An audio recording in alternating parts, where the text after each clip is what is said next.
जीवन में हमें क्या करना चाहिए, हमें भी तो कुछ सोचना चाहिए। भीष्म पितामह ने सोच लिया था। भीष्म पितामह ने भगवान से कहा कि आपको अंतिम समय में जिस प्रकार मैं कहूं। जब भगवान भीष्म पितामह के निकट पधारे थे तो महाराज भीष्म पितामह अपने अश्रुपात के द्वारा कहा, आप वो कन्हैया है कि ये कन्हैया है, वो नटखट है काली कमली वाले कि ये कन्हैया है। भीष्म पितामह ने कहा, मेरे को समझ में नहीं आ रहा है मैं कौन कृष्ण को पुकार रहा हूं और कौन कृष्ण आ गए मेरे पास। देखिए पुकार में क्या शक्ति और क्या प्रेम। दो कृष्ण हमारे जीवन में उस समय मिले जो दोनों कृष्ण को मैं सही जैसे पहचान ही नहीं पाया। कैसे दो कृष्ण मिले? श्री कृष्ण तो एक ही है और भीष्म पितामह के जीवन में दो कृष्ण कैसे मिले? वहां तो महाराज श्री कृष्ण जब भीष्म पितामह के निकट गए तो बाण के सज्जा पर पड़े हुए भीष्म पितामह और कहा कि नहीं प्रभु, मैं आपको नहीं पहचानता हूं। और एक बार और भी भगवान जब दर्शन दिए तो कहा, मैं आपको नहीं पहचानता हूं। जिस दिन हमने आपको पहचान लिया उस दिन फिर इस दुनिया में नहीं रहना है। उस दिन हे ठाकुर मुझे आप में समा जाना है। प्रथम बार जब महाभारत के युद्ध हुआ, भयंकर प्रथम दिन के युद्ध में ही एक दिन, दो दिन, तीसरे दिन के युद्ध में आज लगा कि अर्जुन के बाणों के द्वारा कौरवों के एक भी सेना नहीं बचेंगे। दुर्योधन तो अधर्मी था ही, पापी था ही। दुर्योधन भीष्म पितामह के निकट आकर कहा कि पितामह, लगता है आपके हृदय मेरे प्रति तनिक भाव नहीं है। भीष्म पितामह मन ही मन का, अरे पापी, मैं तो श्री कृष्ण के दर्शन करने के लिए यहां खड़ा हूं। अब शब्द बोलने लग गया। भीष्म पितामह ने सोचा कि उनके वाग वज्र से भीष्म पितामह को बहुत कष्ट हुआ। कहा, जाओ तुम क्या चाहते हो, अमर बना दो। बोले, अरे एक अधर्मी, एक पापी का वो लक्षण है कि मैं कभी मरूं ही नहीं। मैं संसार के विषय, इस संसार की कोई विषयी है जो सदा विषय में ही लिप्त रहता है।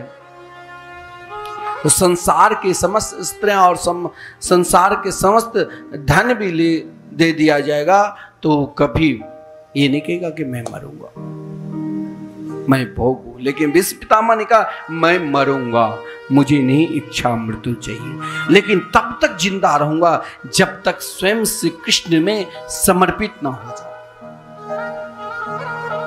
और वो समर्पित होना हमने कह दिया, क्या कोई समर्पित होते हैं?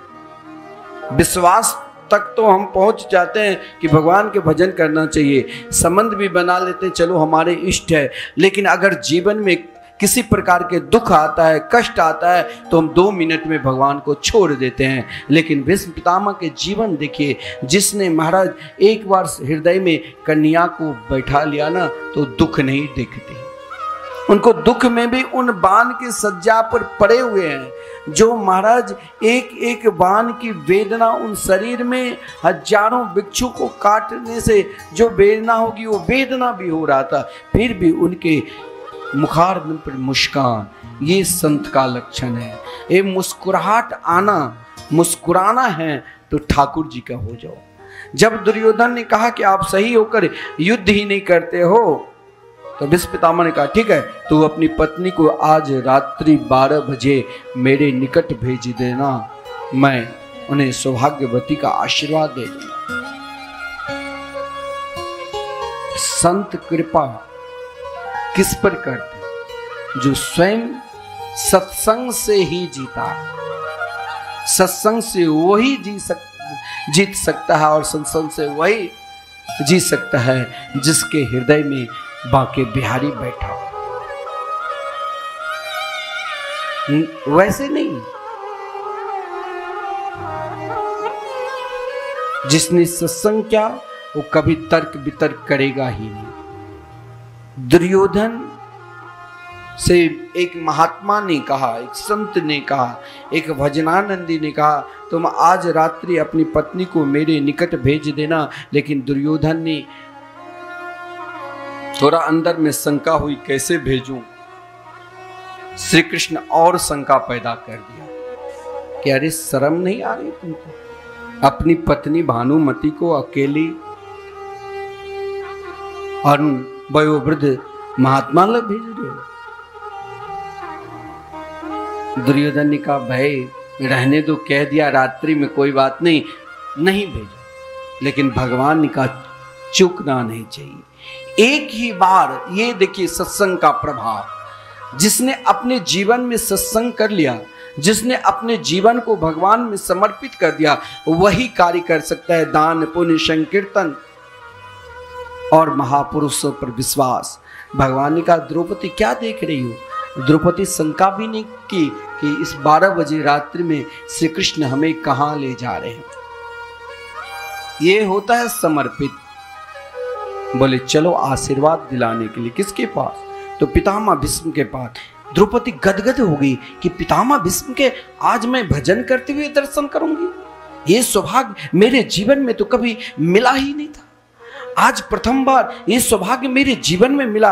वाह कन्हैया, मैंने यदि भजन किया, मैंने यदि उपासना की, और मैंने आज तक जब महाभारत के युद्ध के पश्चात मेरे पुत्र भी मारे गए तो भी वो प्रसन्नता, महाराज दुख हुआ, लेकिन श्री कृष्ण से प्रार्थना की तो प्रसन्नता हुई कि इनका आप सत्संग से कल्याण। लेकिन आज जीवन में प्रथम बार द्रौपदी अपने जीवन में मुस्कुराई, क्योंकि कभी मुस्कुराई नहीं थी। दुशासन जब से द्रौपदी का वस्त्र अपहरण किया था, उन शोक में डूबी रहती थी। लेकिन आज जब श्री कृष्ण ने कहा कि मैं तुम्हें संतों से दर्शन कराऊंगा, ऐसा वैसा संत नहीं, भीष्म पितामह जैसे भजनानंदी, जिनके रोम रोम से केवल भगवान के भजन निकलते हैं।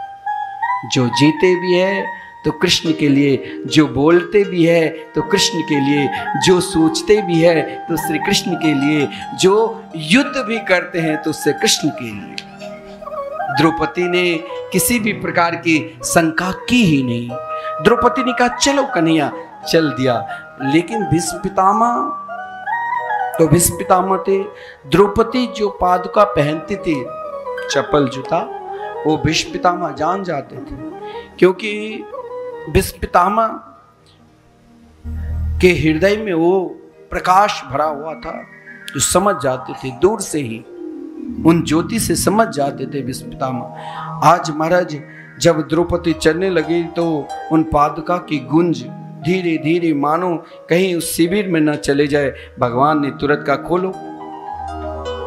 जैसे वृंदावन की परिक्रमा लोग चप्पल जूता पहन कर नहीं लगाते हैं। क्यों नहीं लगाते हैं? अरे रोड पे चल रहे हैं, पैर भी चुभेगा। लेकिन इस मार्ग से हो सकता है कोई महापुरुष भजनानंदी निकले होंगे। अगर वो हमारा नंगा पांव चला है तो मैं चप्पल पहनकर कैसे परिक्रमा करूं? इसलिए उनके धूल हो सकता है कहीं मेरे मस्तक पर उड़ जाए, इसीलिए कोई पादुका पहन कर नहीं चलते हैं। महाराज द्रौपदी की पादुका भगवान ने कहा खोलो, ये एक भक्ता की पादुका है। भगवान ने कहा आज बहुत सुंदर मुझे समय मिला है, एक बार महाराज भरत जी जैसे महात्मा उन चरण पादुका को अपने मस्तक पर ले लिया। आज उन भजनानंदी की द्रौपदी के चरण पादुका को भगवान ने अपने पीताम्बरी में छुपा कर अपने पास हृदय से लगा लिया। ये देखो प्रेम, हृदय से लगाकर जा रहे हैं। जब द्रौपदी अंदर कक्ष में पहुंचती है और पितामह भीष्म के चरणों में प्रणाम किया तो पितामह भीष्म ने कहा सौभाग्यवती भव, एक बार नहीं 5 बार प्रणाम क्या, सुभागवती सुभागवती भव सुभागवती भव।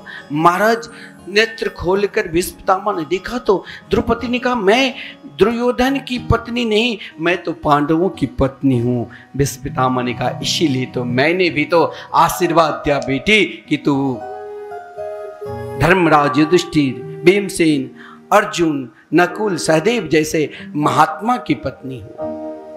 आशीर्वाद लायक तो तुम ही हो, लेकिन ये आशीर्वाद दिलाने वाले, संतों के निकट लाने वाले तो कृष्ण ही होंगे।